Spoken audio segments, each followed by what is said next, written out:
Emma felt the danger before she even saw his face. The train rattled through the Kansas plains, sun burning through the windows, and a heavy boot suddenly hooked a leg of her seat as if to claim it. She looked up and saw him. Frank Delisle, a man with a grin that felt like a hand on her throat. He leaned closer as the train rocked. His breath smelled of whiskey and dust.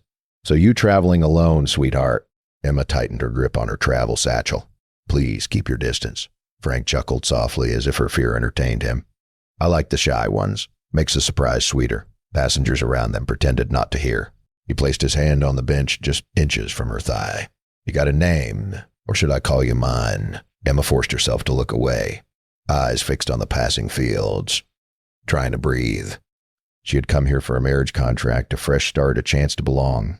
Not this. Frank leaned even closer. "You know what men around here like." She whispered, "Please stop." Frank laughed again. "I asked you a question, darling. You going to answer?" Emma stood up fast, trying to slip past him. Frank rose too, blocking her path with a confident shift of his body. His hand brushed her waist, and she gasped and stumbled backward. The train screeched as it slowed into Dodge City. A broad-shouldered rancher in a worn cavalry coat stepped onto the platform, scanning faces with the wary look of a man who had seen too much war and too many bad seasons. Cole Turner. His hands bore the scars of Gettysburg and bad winters alike. Emma had never seen him, yet somehow knew it was him. Frank followed her off the train and noticed where she was looking. His smile twisted.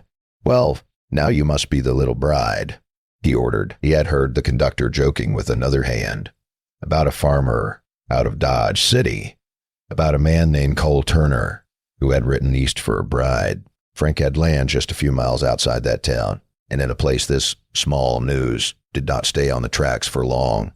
Emma froze.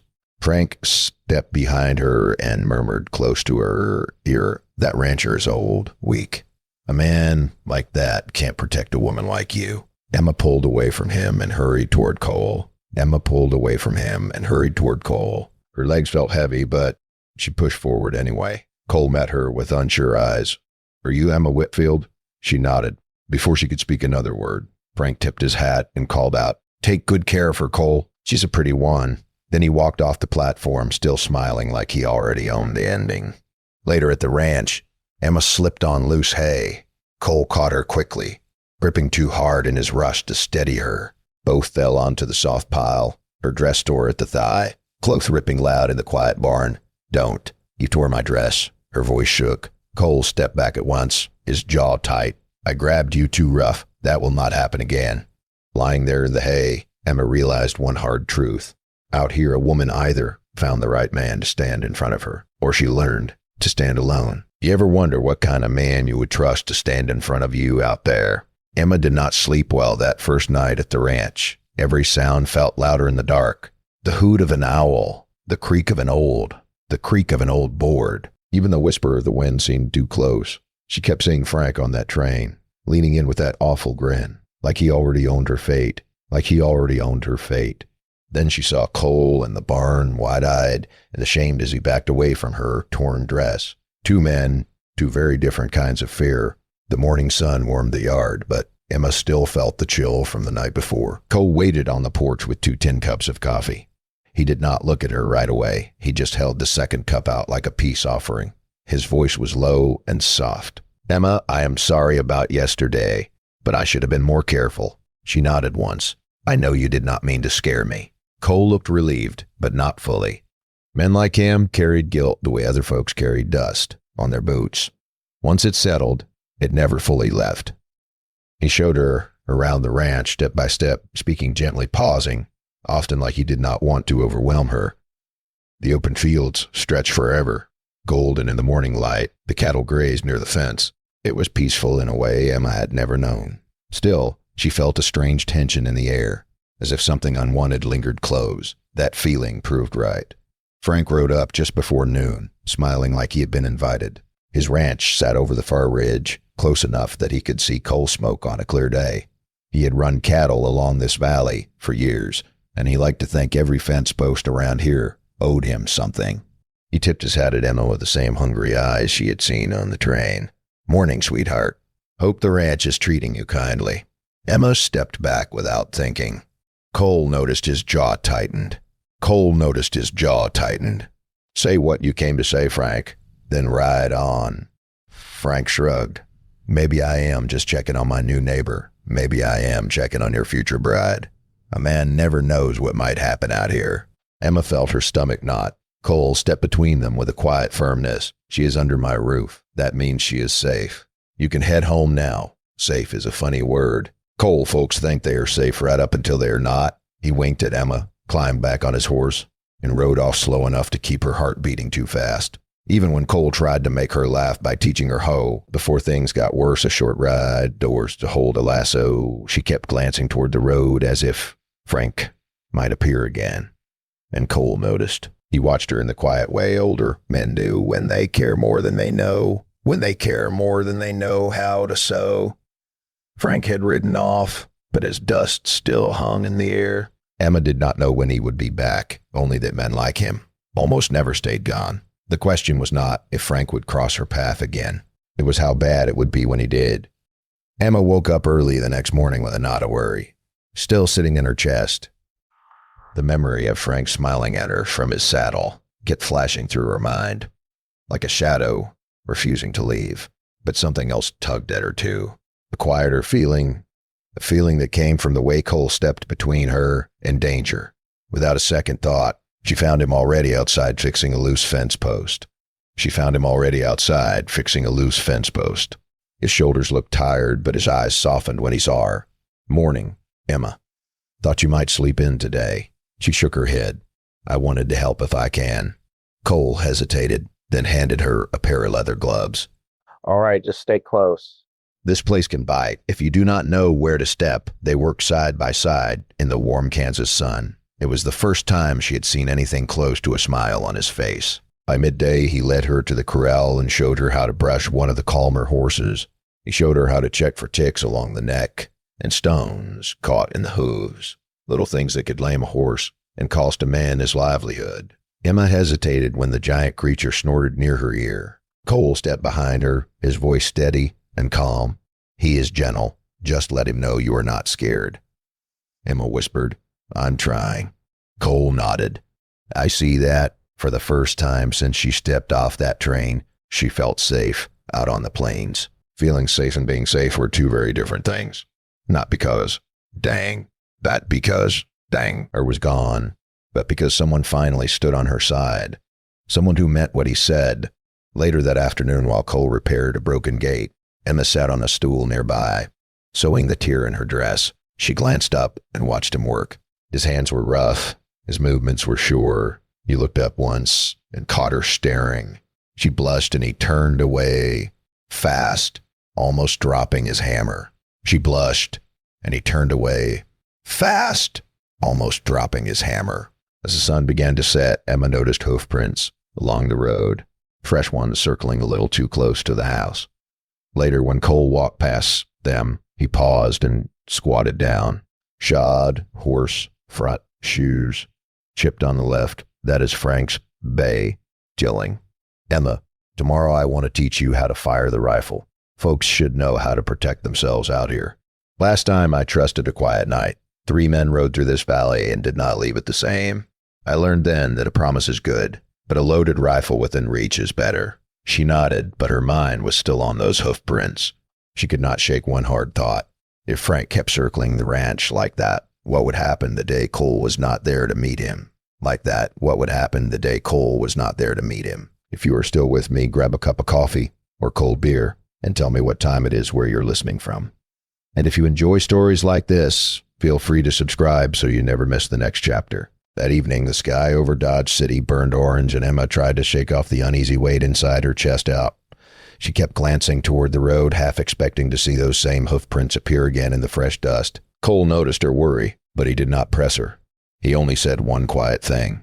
Emma, I will not let anything happen to you. She believed him, but fear has a way of settling in places a promise cannot reach.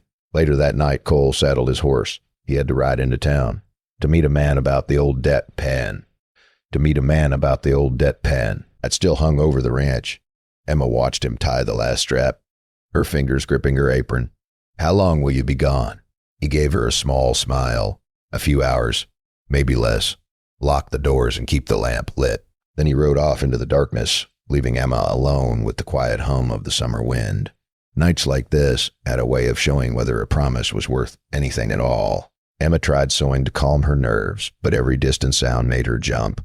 A shifting board, a horse snorting somewhere outside, the kind of sounds that might be nothing or might be something terrible. Then came the knock, a slow dragging knock on her door. Emma froze. Her breath caught in her throat. No one visited Cole this late. No one except the one man she prayed would stay far away. Emma, you awake in there? It was Frank.